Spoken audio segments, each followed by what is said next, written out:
My millionaire son visited me and said, "What do you think of the country house, Mom?" I answered him, "What country house? I've lived here forever." He turned pale. That very night, my daughter-in-law appeared on the news. "I'm glad to have you here. Follow my story to the end and comment from what city you are watching me. That way I can see how far my story has reached." My name is Eleanor, and I'm 64 years old. I never thought that at my age I'd be living off the charity of others, but life has a strange way of humbling us when we least expect it.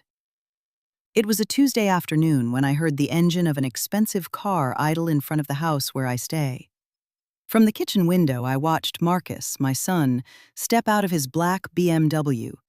He wore a suit that probably cost more than what I spent on groceries in 3 months. He looked prosperous, successful, everything a mother could want for her boy. My heart raced. Marcus didn't visit often. In fact, it had been 8 months since I'd seen him in person. Our conversations were limited to sporadic phone calls, where he always seemed rushed, always burdened with something more important to do. I opened the door before he could knock. His smile was wide, though a little forced. "Hi, Mom," he said, kissing my cheek. "You look good, Marcus. What a surprise," I replied, trying to hide my nerves. "What brings you by?" He walked in without waiting for an invitation, looking around with that expression I knew all too well from when he was a little boy. He was evaluating, judging. His eyes lingered on Clara's old furniture, on the faded curtains on the worn living room rug. "So, how's the country house, Mom?" he asked, his tone casual, as if it were the most normal conversation in the world. I froze, the words jammed in my throat. I stared at him, waiting for the punchline of a cruel joke, but his face was dead serious. "What country house?" I finally managed to say. "Marcus, I'm staying here as a favor." His smile vanished like a ripped mask. The color drained from his face. "What do you mean, a favor?" His voice sounded strange, like he was speaking from underwater. "This is Clara Hayes's house. She lets me stay here in exchange for keeping the place clean and looking after it while she's at her daughter's in Arizona." The words spilled from my mouth like painful confessions. "I thought you knew." Marcus collapsed onto the sofa, running his hands through his hair. It was the exact same gesture he used to make when he was a kid, and something deeply confused him. "I don't understand," he muttered. "Stephanie, she told me you owned a place, that you were comfortable, that you didn't need a thing." Stephanie. The name of my daughter-in-law dropped between us like a heavy stone in still water. I felt that familiar knot in my stomach, the one that tightened every time I thought of her. "Marcus," I said softly, sitting across from him, "I haven't received a single dime from you in over 2 years." "Impossible." He sat up sharply. "I send money religiously every single month, $500. Stephanie handles the transfers." My world tilted on its axis. $500 a month. For 2 years. $12,000 I had never seen. "Son," my voice cracked. "I've been cleaning houses just to eat. Some nights I go to bed without dinner because the money doesn't stretch." Marcus stood up so fast, he knocked over the coffee table.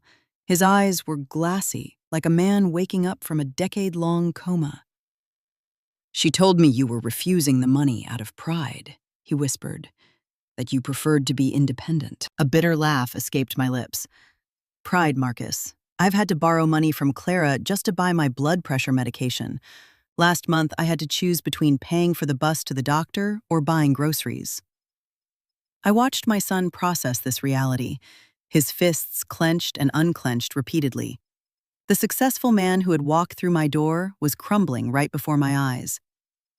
"I called her last week to ask if you needed anything," he said, his voice raw. "She told me you were perfectly fine, that she had just seen you and you were happy in your little country house." "I haven't seen her in 6 months," I replied. "The last time we spoke was when she told me you were too busy with work to visit." Marcus squeezed his eyes shut as if he could squeeze out the words he'd just heard. When he opened them, something was different. A cold hardness I had never seen in him before. "Where are the letters I wrote you?" he asked suddenly. "What letters?" I sent them with the checks every month, letters telling you how much I missed you, asking about your health. I slowly shook my head. I never got any letters, Marcus. No letters, no checks. The silence that followed was deafening. Marcus walked to the window, staring out at his car as if he didn't recognize it. His shoulders trembled slightly. "Mom," he said without turning around, "I need you to tell me the complete truth. Everything that has happened these last few years." And so I told him. I told him about the nights I spent wide awake staring at the ceiling, wondering what I had done wrong to make my only son abandon me. I told him about the times I called his office, only for Stephanie to tell me he was in crucial meetings. I told him about my 63rd birthday spent alone eating a can of soup because I didn't have $1 for anything better. Every word felt like tearing a piece of my soul out, but he needed to know. He needed to understand that living like this hadn't been my choice. When I finished speaking, Marcus was still facing the glass.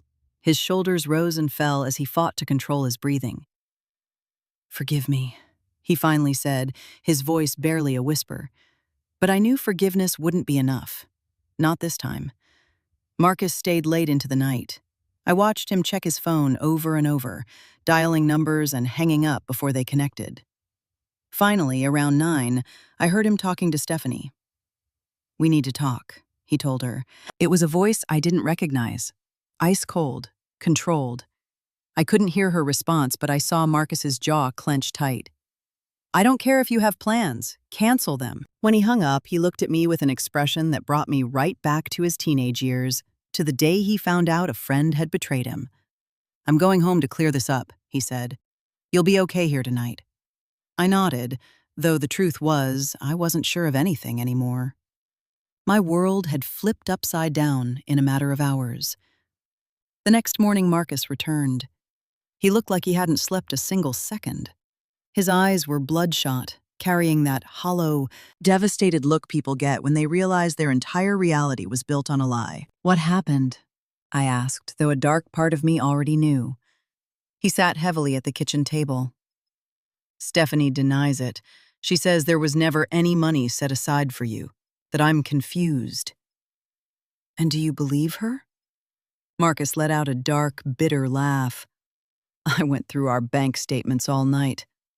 There are monthly withdrawals of $1,500, all in cash, for the last 2 years. When I asked her about it, she claimed it was for household expenses. $1,500 in cash every month for household expenses." That's exactly what I told her. Her response was that I just didn't understand how expensive it was to maintain our lifestyle. Marcus rubbed his temples. "Mom, I found something else."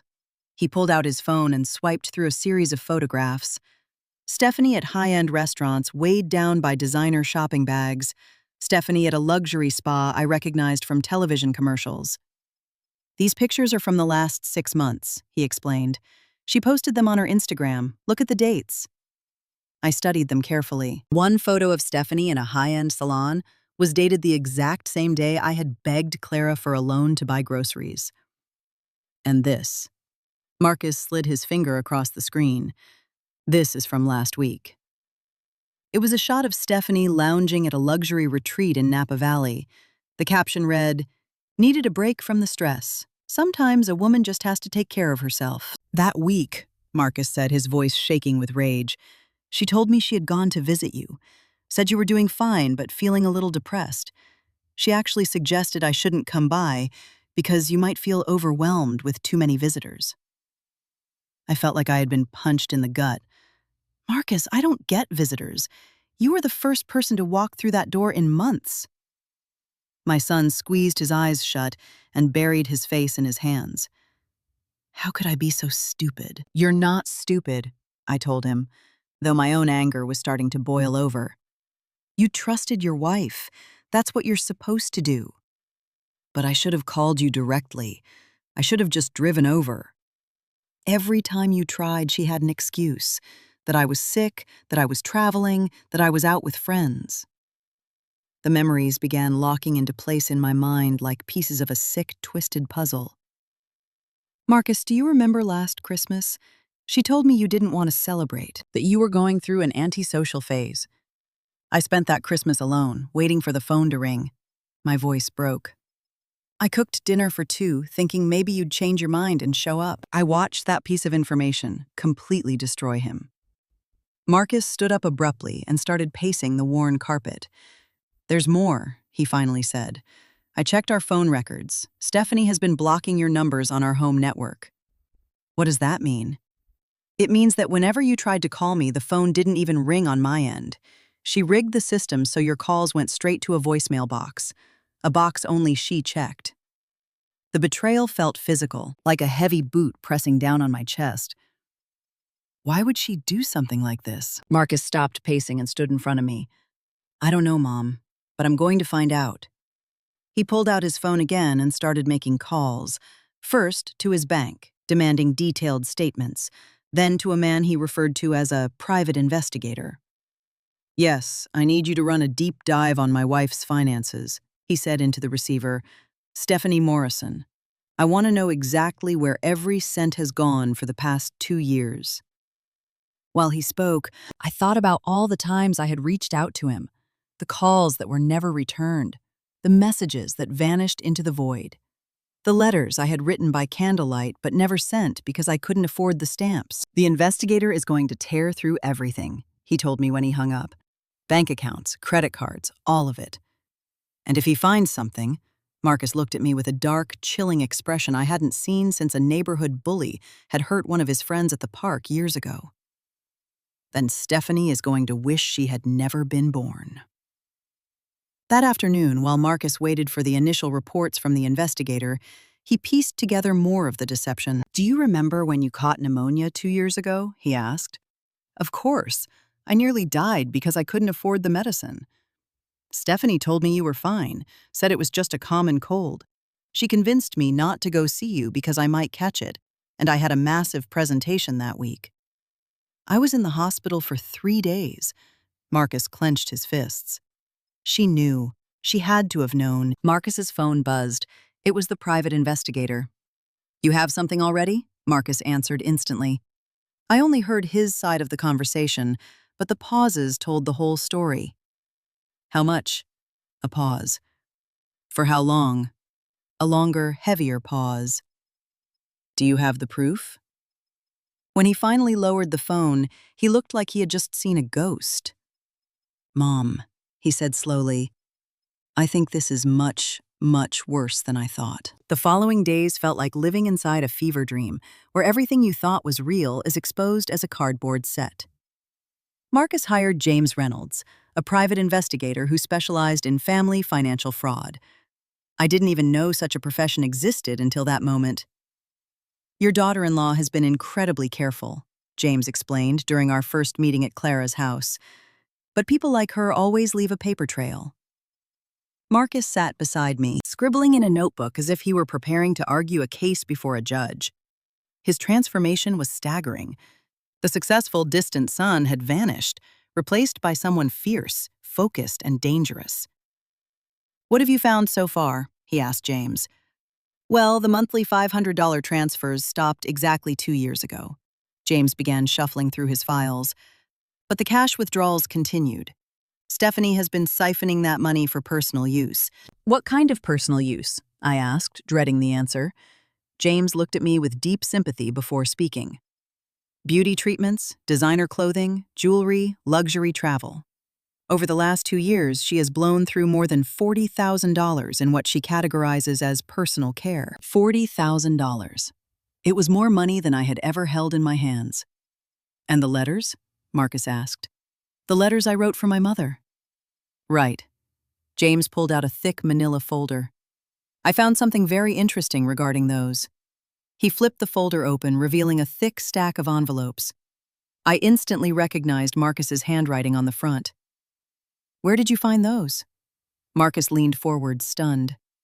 "In the garage of your home, stuffed in a box marked old paperwork. There are more than 20 letters addressed to Eleanor, every single one of them unopened." Marcus picked up one of the envelopes with trembling fingers. He tore it open carefully and began to read aloud. "Dear Mom, I hope you're doing well and that the country house is giving you the peace you deserve.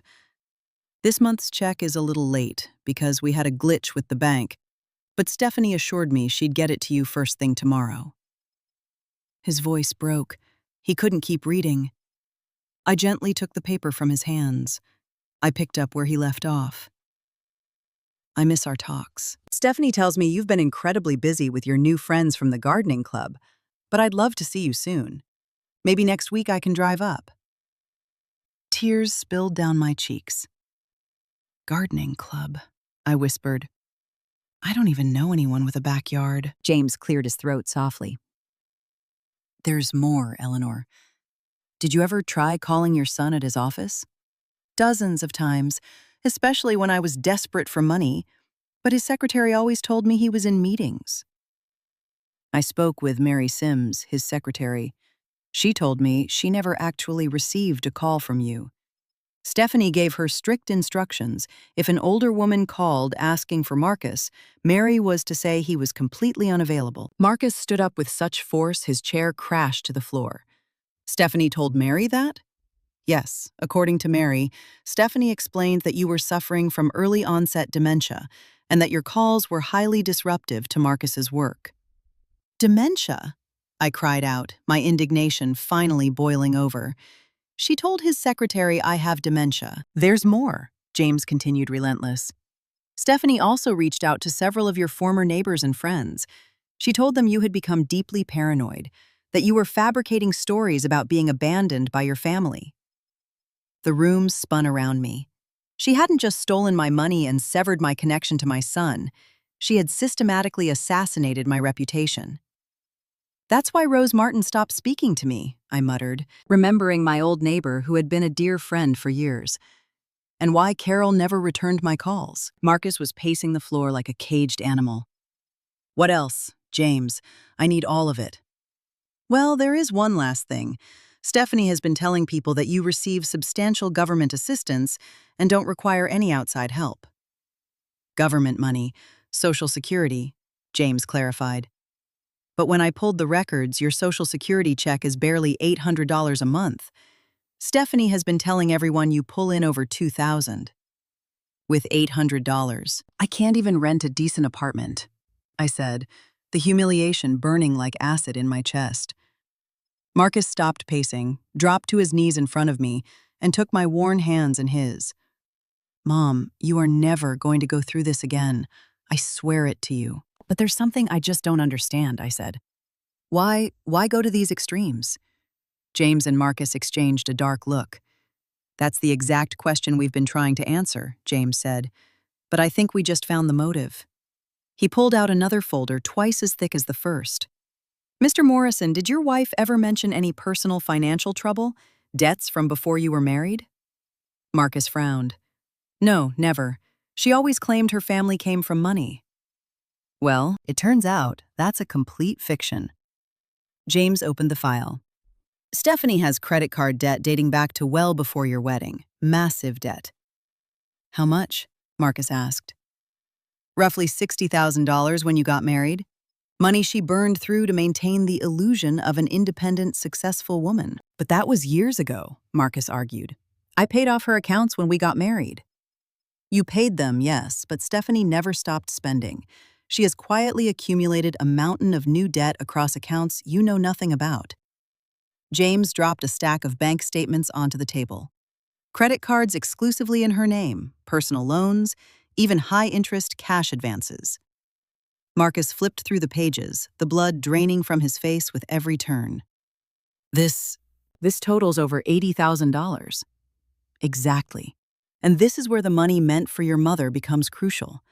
Stephanie has been using that cash to make the minimum payments on these hidden accounts, keeping the wolves off her doorstep without you ever noticing. The kitchen fell completely silent as the weight of the scheme settled over us. She hadn't just stolen my livelihood and destroyed my family. She had weaponized my poverty to cover up her own financial disaster. "Is there more?" Marcus asked, his voice raw. James nodded grimly. "A lot more. But I think we should take a breather. This is a massive amount of information to process in one sitting." After James left, Marcus and I sat in silence as the afternoon shadows stretched across the floor. The sheer gravity of the betrayal felt suffocating.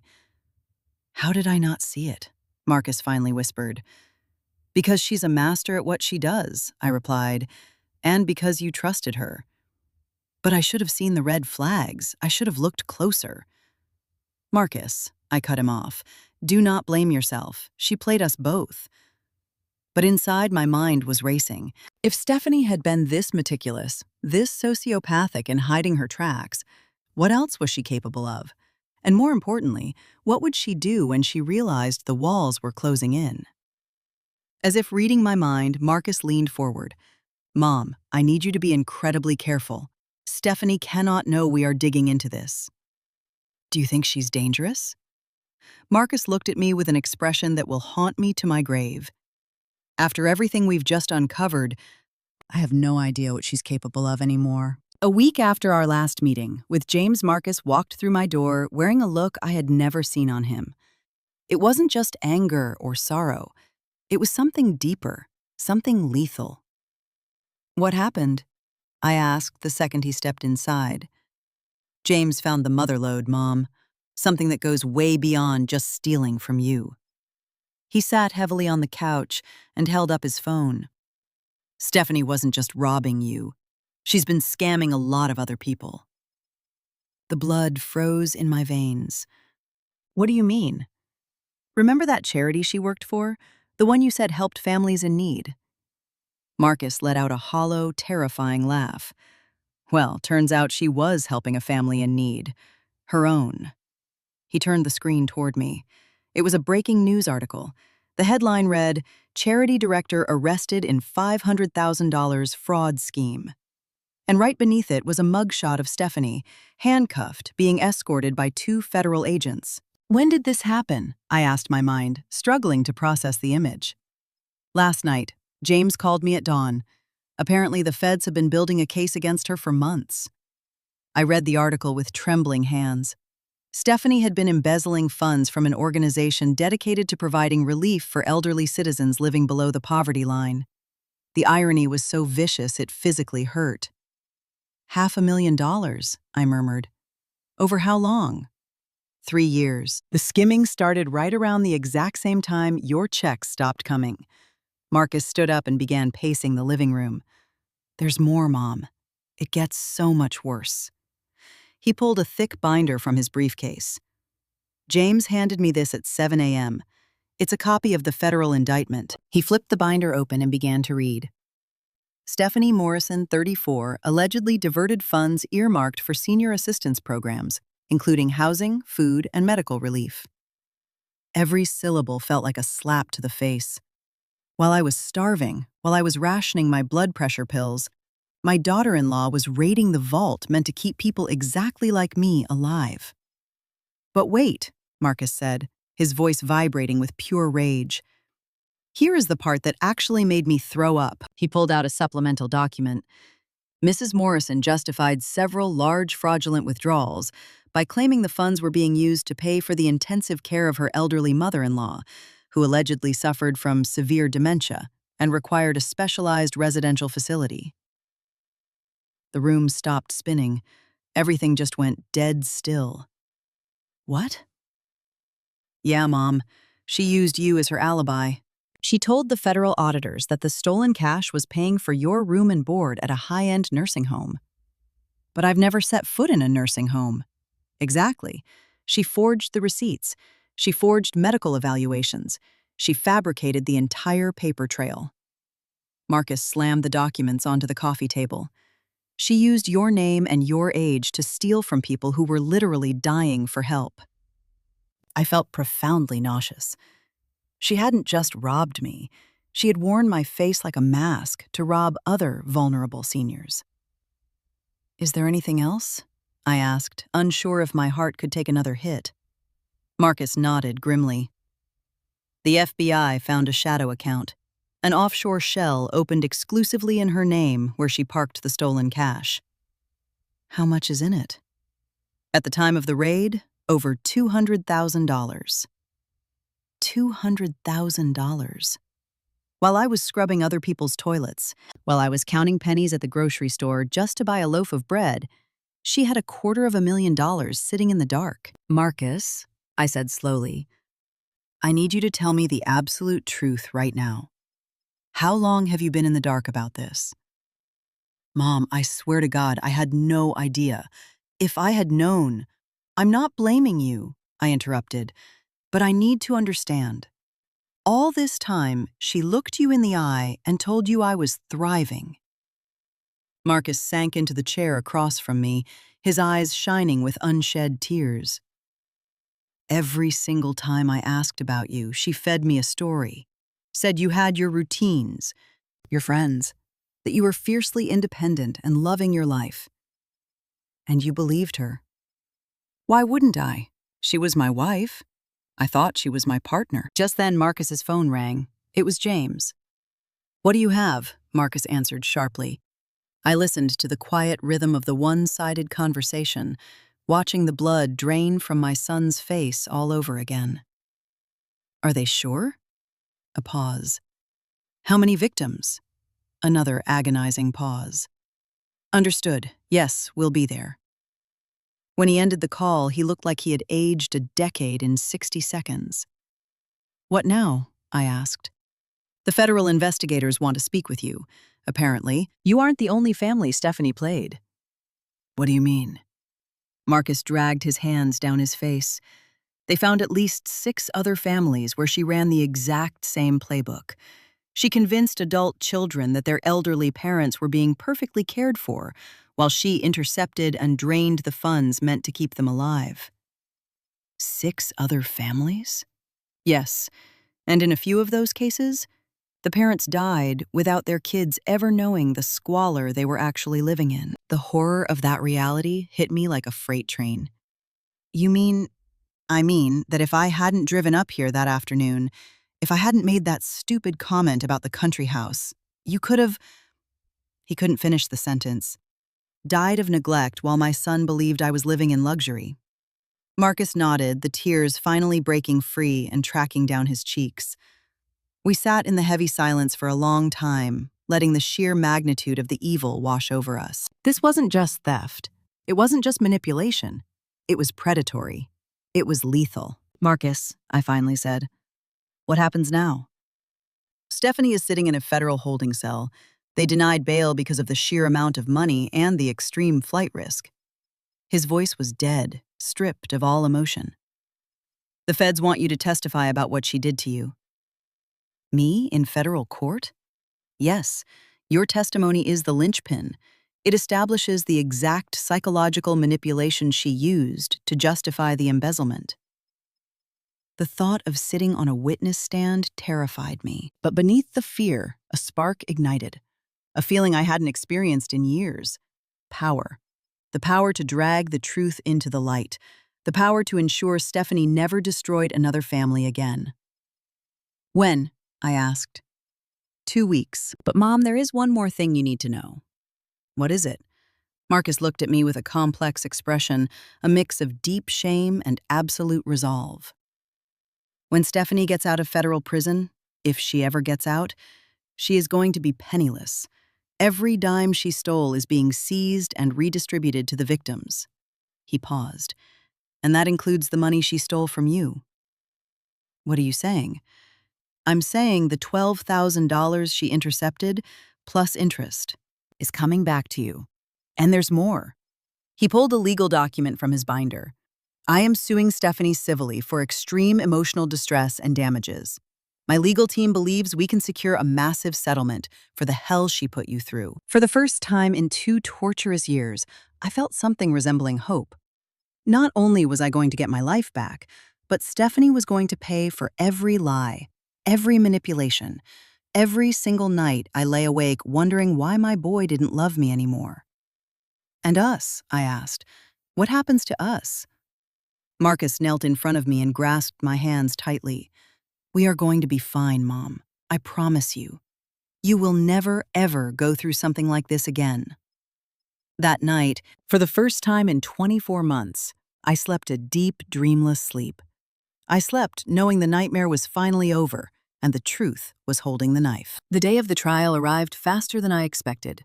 Marcus had insisted on buying me a tailored dress for the occasion, something that made me feel dignified, armored. It was the first time in years I wore clothes that didn't smell like a thrift store rack. When we walked up the marble steps of the federal courthouse, James was waiting for us, alongside the lead federal prosecutor, a sharp, unyielding woman named Sarah Chen.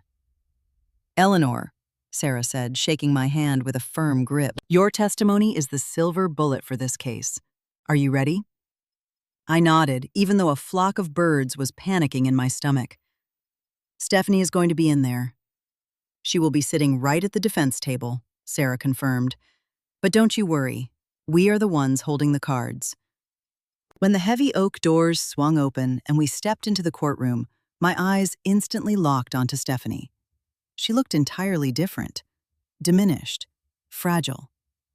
Her meticulously styled hair was tied back plainly. Her neck and wrists were bare, stripped of the designer gold she usually flaunted.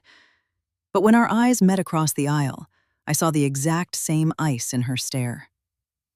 Marcus sat right behind me in the gallery. I could feel the heat radiating off him every time he glanced at his soon-to-be ex-wife. "How are you holding up?" I whispered back to him. "Like I spent 5 years sleeping next to a total stranger," he replied bitterly. The prosecutor opened the floor. Sarah Chen laid out the sprawling blueprint of the fraud, the $500,000 the devastated families, the sociopathic manipulations Stephanie utilized to cover her tracks. But when she finally said my name, my heart kicked against my ribs. One of the most profoundly impacted victims of the defendant's calculated cruelty is Eleanor Morrison, the defendant's own mother-in-law. For over 2 years, the defendant systematically intercepted funds meant for Eleanor's survival, actively isolating her from her only son through a web of malicious lies. When the bailiff called my name, my legs felt like lead as I walked to the witness stand. The judge, an older man with sharp but kind eyes, offered me a brief, reassuring nod. "Mrs. Morrison," Sarah Chen began, her voice echoing in the dead silent room. "Can you describe your financial situation prior to your daughter-in-law taking control of your son's financial transfers?" "I lived modestly, but I had enough to cover the basics with my Social Security and the help Marcus provided." "And after?" I took a deep, shaky breath. "After the floor fell out from under me, Marcus suddenly stopped sending money. He stopped visiting, he stopped calling. I truly believed he had abandoned me." "Did you attempt to contact your son during this period?" "Dozens of times, but my calls never went through. His secretary always told me he was too busy to speak with me." I walked the jury through every agonizing detail. I laid my humiliation bare under the fluorescent lights the nights I drank tap water to quiet my stomach, the pills I cut in half to make them last, the crushing shame of begging neighbors for pocket change. "How did it feel when you finally discovered your son had been sending money the entire time?" Sarah asked softly. "It broke me," I said, staring directly at the jury box. "Not just for the stolen money, but for the stolen time, for every memory she robbed from us by keeping a mother and son apart." When Stephanie's high-priced defense attorney stood up for cross-examination, I braced for an attack. I expected him to paint me as a confused, senile old woman, but his strategy was far more insidious. "Mrs. Morrison," he began, his tone dripping with fake sympathy, "is it fair to say that you and my client never quite saw eye to eye?" "I wouldn't phrase it exactly like that. Isn't it true you deeply disapproved of your son's marriage? That you never felt Stephanie was quite good enough for him?" Sarah Chen shot up. "Objection! Relevance!" "Sustained," the judge barked. The attorney pivoted seamlessly. "Mrs. Morrison, isn't it entirely possible you simply misinterpreted my client's actions?" "I didn't misinterpret scrubbing other people's floors while my daughter-in-law used my grocery money to finance her spa days." "But aren't you a fiercely proud woman? One who actively prefers independence over charity?" "I have pride, yes, but having pride does not mean I deserve to be deceived and robbed blind." Throughout the entire cross-examination, Stephanie's eyes never left my face. There wasn't a shred of remorse in her gaze. Only toxic resentment, as if I were the villain who had ruined her life. When I finally stepped down, I returned to my seat next to Marcus. He reached out, grabbed my hand, and squeezed. "You were flawless, Mom," he whispered. But the true shock came when Stephanie herself took the stand. Her attorney walked her through a meticulously rehearsed narrative. According to Stephanie, she was just a flawed woman who had made some desperate mistakes under the crushing pressure of maintaining high society appearances. "Can you explain to the jury why you didn't simply hand the funds directly to Mrs. Morrison?" her lawyer asked. Stephanie leaned into the microphone, her voice trembling just the right amount. "Eleanor can be very difficult. She constantly complained that the allowance wasn't enough. She always demanded more. I honestly believe that if I used that money to consolidate our family debts first, we'd be in a much stronger position to support her in the long run." I sat there paralyzed. Even under oath, facing a decade in federal prison, she was still spinning lies.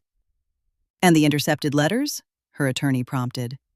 "I didn't intercept them. I simply managed the communication to prevent misunderstandings. Eleanor has a flair for the dramatic, and I couldn't let her disrupt Marcus's demanding career." Marcus went rigid beside me. I could literally feel the fury radiating off his skin.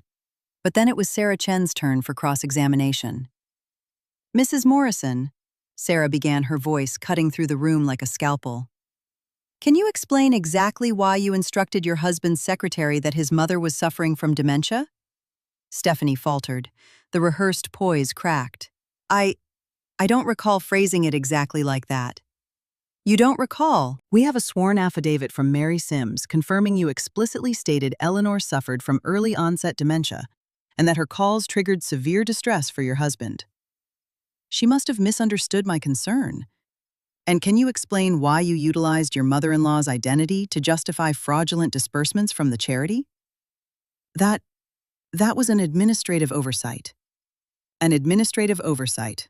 That spanned 3 consecutive years and required forged medical evaluations." Sarah systematically dismantled every single lie, every hollow excuse, every pathetic attempt Stephanie made to play the victim. With every rapid-fire question, Stephanie shrank further into the witness chair, looking increasingly cornered. Finally, Sarah dropped the hammer. "Mrs. Morrison, during the 2 years you were diverting funds meant to keep your mother-in-law alive, did you ever once feel a pang of guilt knowing she was literally starving while you enjoyed luxury facial treatments?" Stephanie didn't answer immediately. For the very first time, the mask fully slipped. "I didn't know she was starving," she spat out defensively. "I didn't know an $800 Social Security check wasn't enough to live on. I didn't know a 64-year-old woman was scrubbing floors to survive. I assumed she had other assets." "What assets?" Sarah fired back. "According to subpoenaed records, you knew her exact net worth down to the penny. In fact, you used her precise income bracket to justify raiding the charity's accounts." Stephanie slumped back in the chair. She had absolutely nothing left to say. When court adjourned for the day, Marcus and I walked out into the fading sunlight in total silence. Once we reached the parking garage, he finally spoke. "How could I have been so blind?" he asked, leaning heavily against his car door. "Because she is a master manipulator," I told him, "and because you wanted to believe in the woman you married." "But you're my mother. My job was to protect you." I reached out and gripped his arm. "Marcus, stop. She played us both. What matters is that we dragged the truth into the light." That night, while we waited for the jury to deliberate, Marcus asked me a question that changed everything. "Mom, can you ever forgive me?" "There is nothing to forgive," I told him gently. "You were her victim too." "But there is," he insisted. "I should have trusted my gut. I should have driven up to see you, no matter what lies she fed me." I looked into the eyes of this man, the boy I had raised, who had climbed to the top of the world, but lost his soul somewhere along the way. "I forgive you," I said softly, "but only if you promise to forgive yourself." The next afternoon, the verdict came down. Guilty on all charges. The judge sentenced Stephanie to a minimum of 8 years in a federal penitentiary. As the sentence was read, I didn't feel the euphoric rush of victory I had expected. I just felt profoundly tired and relieved. It was finally, truly over. 6 months after the gavel fell, my life was unrecognizable in the most beautiful way possible. Marcus had kept every single promise. The house I live in now is small, but the deed is exclusively in my name. It has 2 cozy bedrooms, a backyard where I grow heirloom tomatoes and wild roses, and a kitchen window that faces east so I can watch the sunrise every morning with my coffee. It isn't a mansion, but it is mine. After surviving on the crumbs of others for so long, having my own sanctuary feels like breathing for the first time. Marcus drives up every single Sunday. We cook dinner together, something we rarely did when he was growing up, because I was always working double shifts just to keep the lights on. Now we have the luxury of time. Time to have the deep conversations we missed. Time to actually know each other as adults. "Do you have any regrets?" he asked me last Sunday while we were prepping tacos, a new tradition we'd started. "What could I possibly regret?" I answered, though I knew exactly what he was fishing for. He was asking if I regretted suffering in silence, if I regretted not fighting harder to reach him. I stopped chopping the cilantro and looked at him. My son had aged a few years in the last 6 months, but in a good way. He looked grounded, present. "Marcus, if I had somehow gotten through to you back then and told you the truth, would you have actually believed me?" He went perfectly still, genuinely weighing the question. "I don't know," he finally admitted. Stephanie was terrifyingly convincing. She had a perfect alibi for everything. Exactly. You had to uncover the rot yourself. The civil compensation had been life-changing. Marcus's legal team didn't just recover the $12,000 Stephanie stole from me. They secured massive punitive damages for emotional distress. In total, I received nearly $100,000. It was a staggering amount of money. But the cash was secondary. The real victory was the restoration of my dignity. The trial had made the local papers, but not in the humiliating way I had feared. I wasn't painted as a pathetic, senile victim. I was framed as a survivor. Shortly after, several local advocacy groups reached out asking me to speak on the hidden epidemic of elder financial abuse. I quickly learned my nightmare wasn't unique. There were thousands of invisible seniors being exploited by the very family members they trusted most. Eleanor, a community social worker, told me after a meeting, "You could save lives just by telling your story out loud." And so I started giving seminars at community centers, teaching folks how to spot the red flags of family financial fraud. It certainly wasn't the retirement I had envisioned at 64, but it gave me a fierce sense of purpose. During one of those seminars, I met Helen, a 68-year-old woman whose own daughter had been draining her pension for years. Her story mirrored mine in agonizing detail. "How do you ever get over the betrayal?" she asked me after my talk, her voice trembling. "One day at a time," I told her honestly, "and by accepting that their cruelty says absolutely nothing about your worth as a human being and everything about how broken they are." Helen broke down, sobbing, "But she's my daughter. I'm supposed to love her unconditionally." I took her hand in mine. "You can love someone unconditionally from a distance while keeping a deadbolt on your door. Protecting yourself doesn't make you a bad mother. It makes you a human being who demands respect." Conversations like that healed me just as much as they helped the women listening. They were constant reminders that I wasn't alone. Marcus, meanwhile, had thrown himself into intense therapy. "I need to deconstruct how I let a predator into our lives," he explained to me. "I need to fix whatever is broken inside me that couldn't see the truth." His divorce went through at lightning speed. Stephanie was sitting in a cell with frozen assets. She had zero leverage to fight. Marcus walked away clean, wanting nothing from her but his name back. They liquidated their marital estate entirely to pay off the court-ordered restitution. "Do you ever miss her?" I asked him once, genuinely curious about the ghost of his 5-year marriage. He thought about it for a long time. "I miss the illusion of the woman I thought she was. But that woman never actually existed." One Friday afternoon, while I was out back watering the tomatoes, I heard a hesitant knock at the front door. I opened it to find a young woman I didn't recognize standing on my porch. "Mrs. Morrison," she asked nervously. "I'm Jessica, Stephanie's niece." My immediate instinct was to slam the door in her face, but the raw shame in her eyes stopped me. She looked terrified but determined. "What can I do for you?" I asked, keeping my hand firmly on the doorknob. "I came to apologize," she blurted out, "for what my aunt did. Our entire family is sick to our stomachs. We need you to know we had absolutely no idea what she was doing to you." I softened and invited her to sit on the porch swing. For the next hour, Jessica explained how Stephanie had poisoned her own family, spinning twisted lies about how Marcus was emotionally abusive to me and how she was secretly acting as my protector. "We honestly thought you were the villain," Jessica admitted, wiping her eyes. "Aunt Stephanie convinced everyone you were this manipulative monster trying to sabotage their marriage. And what do you believe now?" "Now we know she's a sociopath, and we just wanted you to know that if you ever need anything, literally anything, our family is here to make it right."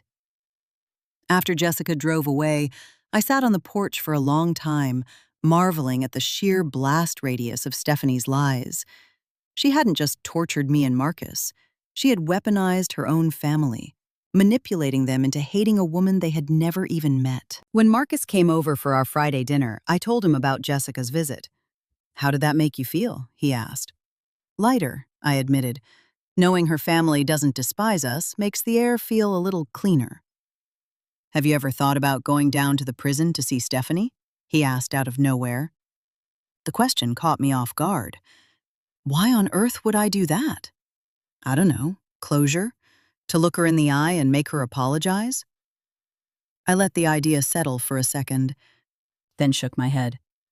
"I don't need her apology, Marcus. I already have everything I need." "And what's that?" "The truth, your love, and my dignity back." I looked him dead in the eye, "and the absolute certainty that she is locked in a cage where she can't bleed anyone else dry." Marcus smiled, the first deep, genuine smile I had seen from him in months. "You know what, Mom? You're damn right." 3 months later, a letter arrived in the mail. The return address was a federal penitentiary. It was from Stephanie. "Eleanor," it began, "I know I don't deserve your forgiveness, but I need you to know I am deeply sorry for what I did. There is no excuse. I just hope you can find peace." I read the scribbled words twice, then calmly folded the paper and dropped it into the kitchen trash can. Maybe one day I'd feel something about it. But right now, I knew one fundamental truth. I didn't need her fake repentance to move forward. For my 65th birthday, Marcus threw a backyard barbecue at my house. He invited Helen and a dozen other women from my advocacy group. Even some of my old neighbors showed up, the same people Stephanie had successfully alienated, who now knew the horrifying truth and had welcomed me back with open arms. As I looked down at the blazing candles on my cake, I closed my eyes and made a silent wish. It wasn't a wish for vengeance against Stephanie. It wasn't a wish for a bigger house or a fatter bank account.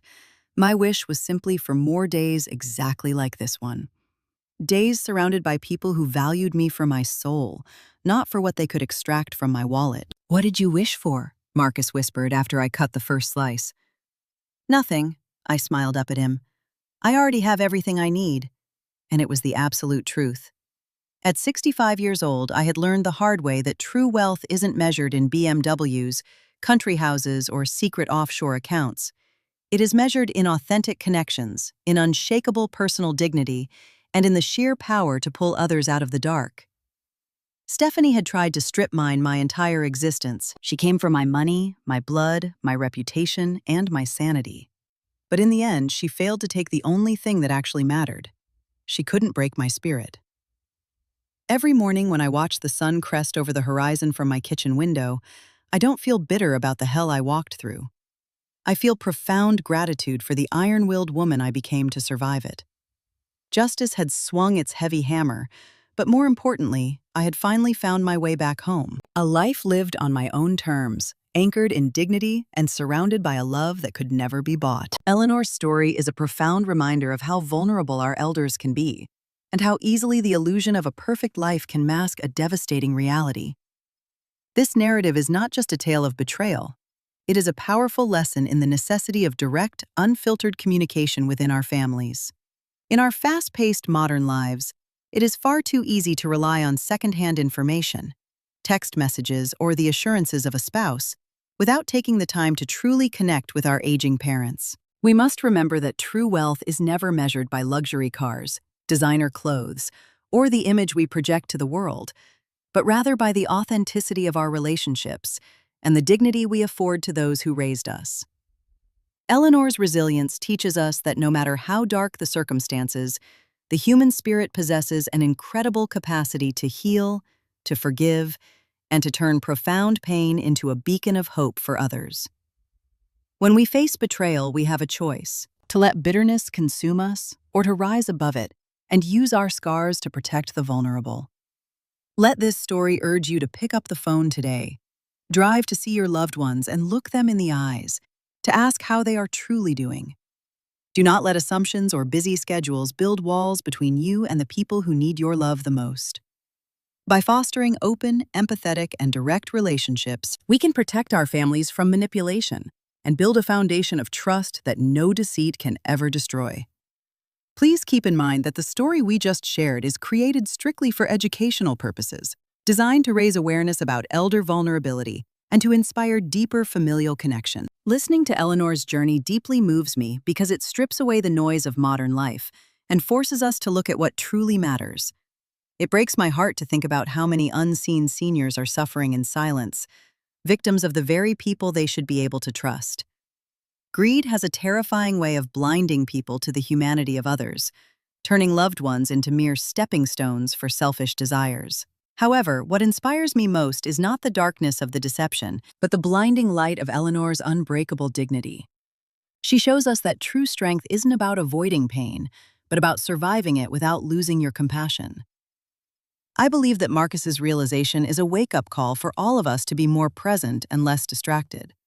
We must stop taking the comfort of our loved ones for granted and start showing up in the ways that actually count. Forgiveness, as Eleanor beautifully demonstrated, is rarely about pardoning the abuser. It is about freeing your own soul from the prison of resentment. The fact that she used her trauma to advocate for other vulnerable elders proves that our deepest wounds can become our greatest superpowers. I see this story as a call to action for empathy, urging us to look closer at the quiet struggles of those around us. We need to build communities where the elderly are revered and protected, not discarded or exploited. True justice in this world isn't just about punishing the wrongdoer. It is about restoring the dignity of the victim. I hope this narrative encourages you to mend broken bridges in your own life before it is too late. Let us all strive to measure our success by the love we give and the integrity we uphold, rather than the wealth we accumulate. Ultimately, our humanity shines brightest when we choose to be a voice for those who have been silenced. Disclaimer: the narrative and commentary presented above are created strictly for educational, motivational, and entertainment purposes only. The events and characters are used to illustrate important social issues and moral lessons. This content does not constitute professional legal, psychological, or financial advice. Listeners should always consult with qualified professionals regarding elder care, financial planning, or legal, family matters. The creator assumes no responsibility or liability for any actions taken based on the interpretations of this story.